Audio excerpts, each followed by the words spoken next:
मैंने सुना है मुल्ला नसरुद्दीन ट्रेन में यात्रा कर रहा है। एक युवक सामने ही बैठा हुआ है। उस युवक ने पूछा, क्या वहां से बता सकेंगे आपकी घड़ी में कितना बजा है? मुल्ला नसरुद्दीन ने घड़ी तो नहीं देखी, युवक को नीचे से ऊपर तक देखा। एक बार, दो बार, तीन बार। युवक तो घबराया। उसने कहा कि मैं सिर्फ इतना पूछ रहा हूं कि आपकी घड़ी में कितना बजा है। नसरुद्दीन ने कहा कि वही तो मैं देख रहा हूं कि जिस आदमी के पास घड़ी भी नहीं है उसको समय बताना कि नहीं। उस युवक ने कहा, आप भी हैरानी की बात करते, घड़ी नहीं है इसलिए तो पूछ रहा हूं, इसमें आपका क्या बिगड़ जाएगा? नसरुद्दीन ने कहा कि भाई मेरे, तुम अभी जवान, मैं बूढ़ा, अभी तुम्हें अनुभव नहीं। अभी तुम पूछोगे कि कितना बजा है, मैं कहूंगा कि 5 बज गए, फिर बात आगे बढ़ेगी, कोई यहीं तो रुकने वाली नहीं। बीच पड़ गया, अब इसमें अंकुर निकलेंगे। तुम पूछोगे कहां जा रहे हो, मैं कहूंगा बंबई जा रहा हूं। तुम पूछोगे बंबई में कहां रहते हो। ऐसे सिलसिला चलेगा। आखिर में यह होगा कि मैं तुमसे कहूंगा कि अब बंबई तुम भी आ रहे हो तो मेरे घर भोजन ले लेना, मेरी जवान लड़की।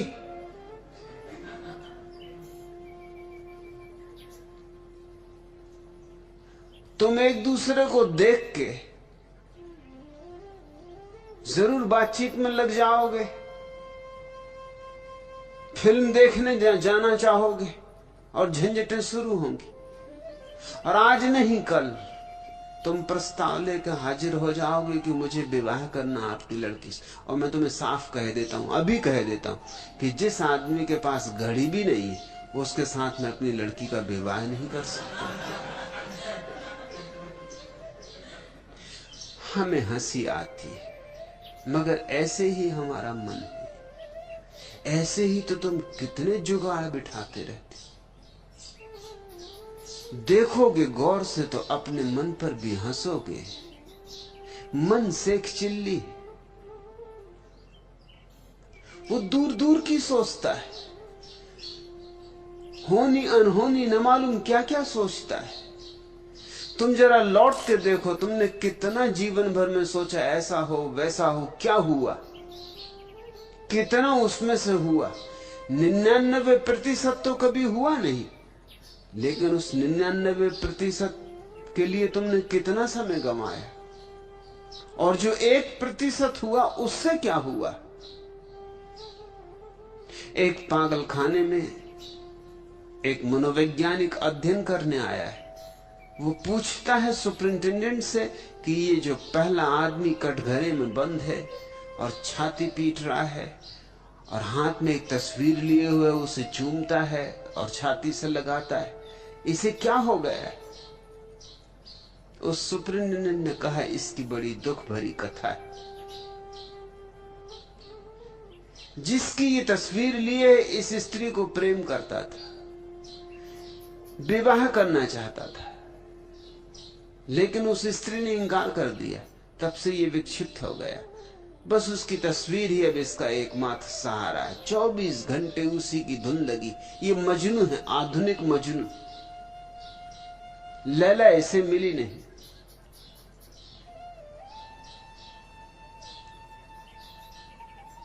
थोड़े आगे बढ़े, दूसरे कटघरे में एक आदमी अपने बाल खींच रहा था, सिर पीट रहा था, दीवार में सिर मार रहा था। उस मनोवैज्ञानिक ने पूछा, इसे क्या हुआ? सुपरिंटेंडेंट ने कहा, आप न पूछते तो अच्छा था। इसने उस स्त्री से शादी की जिस स्त्री ने पहले आदमी को शादी करने से इंकार कर दिया था। जब से इसने शादी की तब से पागल हो गया। उस स्त्री ने इसे पगला दिया है। वो स्त्री इसकी जान खाए जा रही। एक विवाहित नहीं हुआ इसलिए रो रहा है, सिर पीट रहा है। एक विवाहित हो गया है इसलिए रो रहा है और सिर पीट रहा है।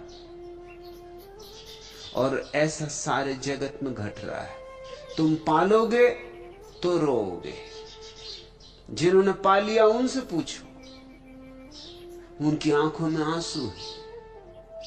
तुम नहीं पाओगे तो रोओगे, क्योंकि प्राणों में एक पीड़ा रह जाएगी, कुछ भी ना कर पाए। संसार का अर्थ ये वृक्ष, ये चांद तारे, ये आकाश, ये सूरज, ये नदी, पहाड़, ये लोग, पशु पक्षी, यह नहीं है। तुम्हारे तथाकथित महात्मा तुम्हें यही समझाते रहते हैं कि ये जो फैलाव है ये संसार है। नहीं, यह फैलाव संसार नहीं है। तुम्हारे मन का जो फैलाव है, प्रपंच मन का, वह संसार है। उस संसार से मुक्त हुआ जा सकता है। असंभव सा लगेगा शुरू में कि कैसे अपने अतीत से मुक्त हो जाओ, लेकिन अतीत है क्या सिवाय स्मृतियों के ढेर के? राख है, अंगार भी तो नहीं बची। राख से मुक्त होने में ऐसा क्या असंभव है? राख को ढोना मूढ़ता है। राख से मुक्त हो जाना सहज सरल बात होनी चाहिए। जो बीता सो बीता, अब उसको पकड़ के कहां बैठे हो? तुम्हारे हाथ खाली हैं। हाथ खोलो और देखो, वह जा चुका है। अब तुम रो तो भी लौट नहीं सकता। अब तुम लाख परेशान हो तो भी उसे वापस नहीं ला सकते। समय लौटता ही नहीं, इसलिए पीछे लौट लौट के जो देखता है वो व्यर्थ ही कष्ट पा रहा है। वो अपने को ही अकारण सता रहा है। और कितना समय उसमें जा रहा है, कितना बहुमूल्य वर्तमान तुम नष्ट कर रहे हो अतीत की स्मृतियों में। जीवित को मुर्दे के चरणों में झुका रहे हो, जीवित को मुर्दे के आगे समर्पित कर रहे हो, जीवित को मुर्दे के सामने बलि दे रहे हो। और या फिर भविष्य तुम्हें पकड़े हुए कि कल ऐसा करूंगा। कल तो आने दो। कल पहली तो बात कभी आता नहीं। कल कभी आते देखा है? जब आता है आज आता है। और आज को तुम खराब कर रहे हो उस कल के लिए जो कभी आएगा नहीं। और जब आज की तरह कल आएगा भी तो तुम्हारी आदत मजबूत होती जा रही रोज रोज आज को बर्बाद करने की कल के लिए। ये आदत सघन होती जाएगी, ये यंत्रवत हो जाएगी। आज तुम कल के लिए सोचोगे, कल जब आएगा आज की तरह तब तुम फिर कल के लिए सोचोगे।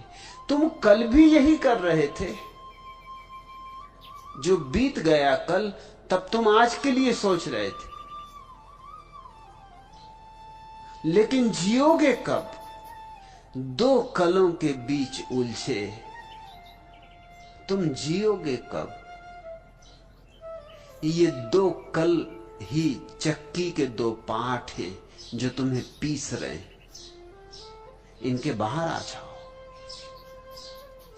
ध्यान या साक्षी भाव इनके बाहर आने की विधि है। ध्यान का केवल इतना ही अर्थ है, जो है उससे इंच भर यहां वहां न जाऊंगा। मन भागेगा आदतों के अनुसार, वापस ले आऊंगा, फिर ले आऊंगा। ध्यान की जितनी विधियां हैं, अनंत विधियां हैं ध्यान की, लेकिन सबका मूल सार, सबका राज एक है। किस तरह चैतन्य को वर्तमान में ले आया जाए। जैसे विपस्सना है, बुद्ध की परम विधि। जितने लोग विपस्सना से ज्ञान को उपलब्ध हुए, उतने लोग किसी और विधि से उपलब्ध नहीं हुए, क्योंकि बड़ी सुगम और सरल विधि। मगर विधि क्या है? विधि सीधी साफ है। श्वास का बाहर आना, श्वास का भीतर जाना, इसे देखो। विपश्यना का अर्थ होता है देखो, अंतर्दृष्टि। बस देखते रहो, साक्षी बने। ये श्वास भीतर गई, ये भीतर पहुंची, ये क्षण भर ठहरी, ये वापस चली, ये बाहर गई, ये बाहर निकल गई, ये क्षण भर बाहर रुकी रही, ये फिर भीतर आने लगी।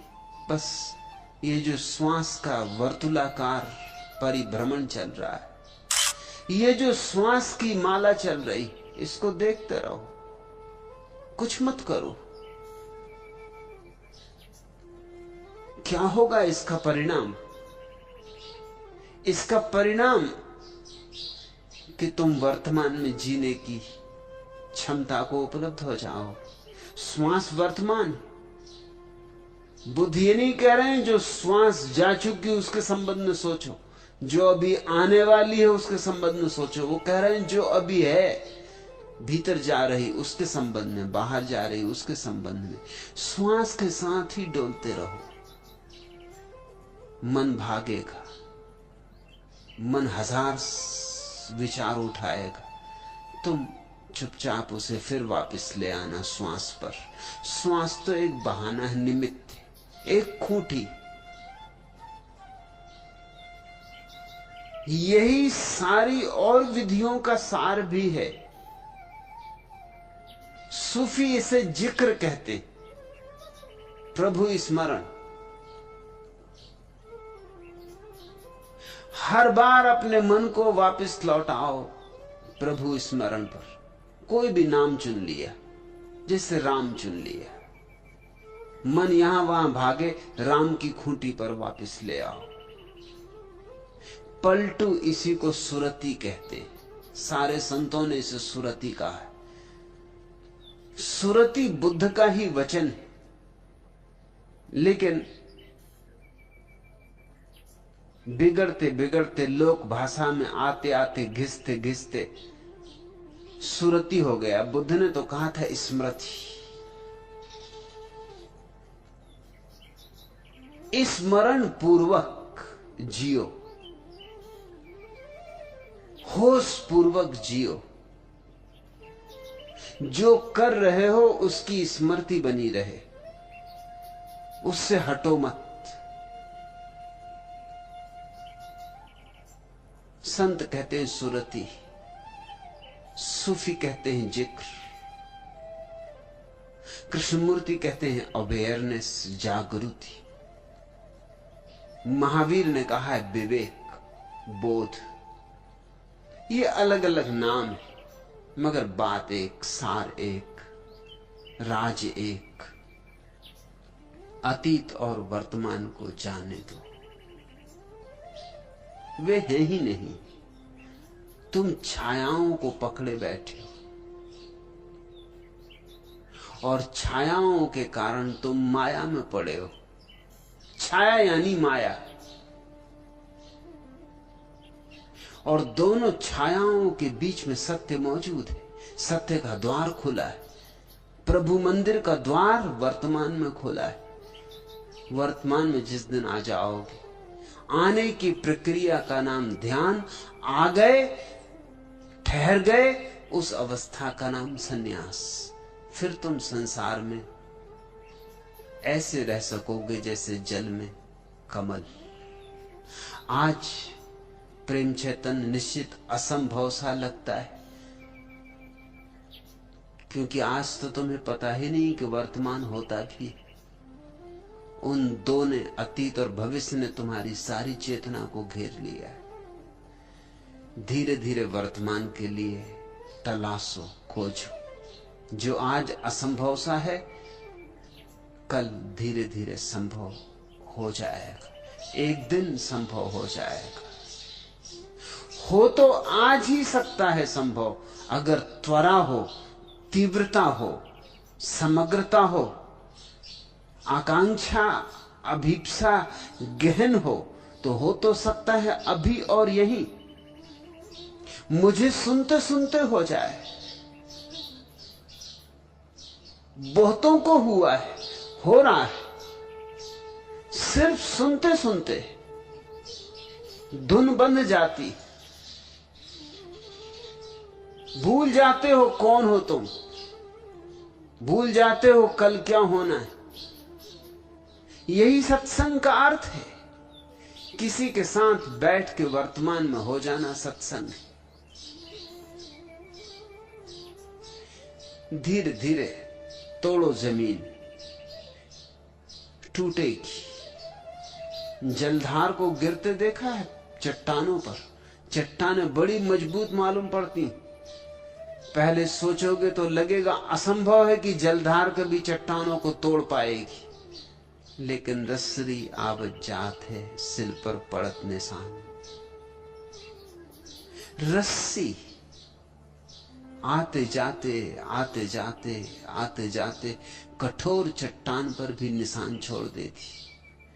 जलधार गिरते गिरते गिरते गिरते चट्टानों को तोड़ देती, चट्टानों को रेत कर देती। ऐसी ही प्रक्रिया है। ध्यान कोमल प्रक्रिया है। जैसे कोई फूल और तुम्हारे मन की आदतें जड़ चट्टानों की तरह हैं, बहुत वजनी, बहुत भारी, बहुत कठोर। पर घबराओ मत, वे मृत हैं। और तुम्हारा फूल जैसा ध्यान जीवंत है, और जीवंत में असली बल है, चाहे कितना ही कोमल क्यों ना हो। जीवित फूल मुर्दा चट्टानों को तोड़ देगा। तुमने कभी देखा है चट्टानों में से बीज फूट के वृक्ष बन जाते, चट्टान दरक जाती।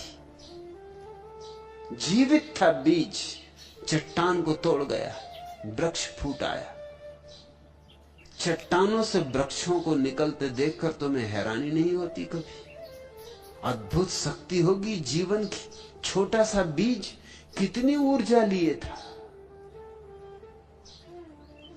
न केवल खुद टूटा, न केवल अंकुरित हुआ, चट्टान को तोड़ गया है। ऐसी ही आज जो बीज की तरह है ध्यान, कल वृक्ष बनेगा। उसमें फूल भी आएंगे और फल भी आएंगे, महक सुगंध भी उठेगी। चिंता ना लो। असंभव सा लगता है लेकिन संभव होता है, ऐसा मैं अपने अनुभव से कहता हूं। मुझे भी असंभव सा लगता था,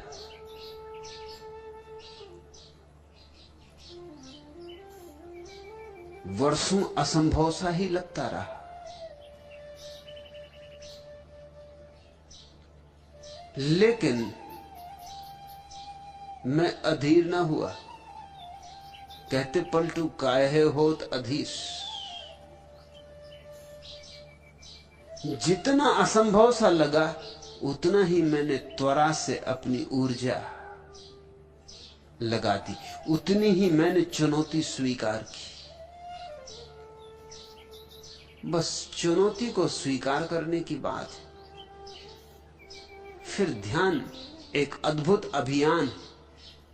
चांद तारों पर पहुंचना आसान, ध्यान या समाधि में पहुंचना निश्चित कठिन। मगर चांद तारों पर पहुंच के भी क्या करोगे? आर्मस्ट्रांग जब पहली दफा चांद पर चला तो उसने क्या किया? सोच रहा था पृथ्वी की कि कब घर पहुंचे, पत्नी, बच्चों की, मित्रों की। सोच रहा होगा कि कौन सी फिल्म लगी मेरे गांव की टाकीज में। सोच रहा होगा कि आज पत्नी ने क्या भोजन बनाया। था चांद पर, मगर सोच क्या रहा होगा? सोच रहा होगा कि बस अब एक आध दिन की बात और है कि वापस लौटने की घड़ी आई जाती, घर पहुंचूंगा। चांद पर भी तुम तो तुम ही रहोगे, तुम कैसे बदल जाओगे? इसलिए चांद पे पहुंच के भी कोई कहीं नहीं पहुंचता। लेकिन ध्यान में पहुंच के जरूर तुम एक नए लोक में प्रवेश करते हो।